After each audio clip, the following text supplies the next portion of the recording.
Lo aveva promesso il patriarca di Venezia, Monsignor Francesco Moraglia, ed ha mantenuto la parola. Mercoledì 8 e giovedì 9 luglio, prima Jesolo e poi Venezia Centro Storico, nel territorio del Patriarcato di Venezia, riceveranno l'attesa e gradita visita del cardinale Pierbattista Pizzaballa, patriarca latino di Gerusalemme. Sarà una 2 giorni molto intensa di preghiera e aiuto concreto per la Terra Santa.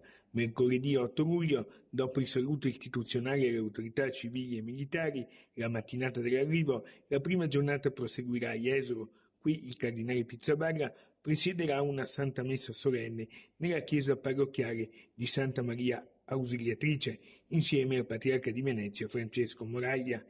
In serata poi parteciperà a un dialogo pubblico in piazza Mazzini per testimoniare il dramma della guerra in Medio Oriente, l'impatto sui civili a Gaza e la difficile situazione delle comunità cristiane locali.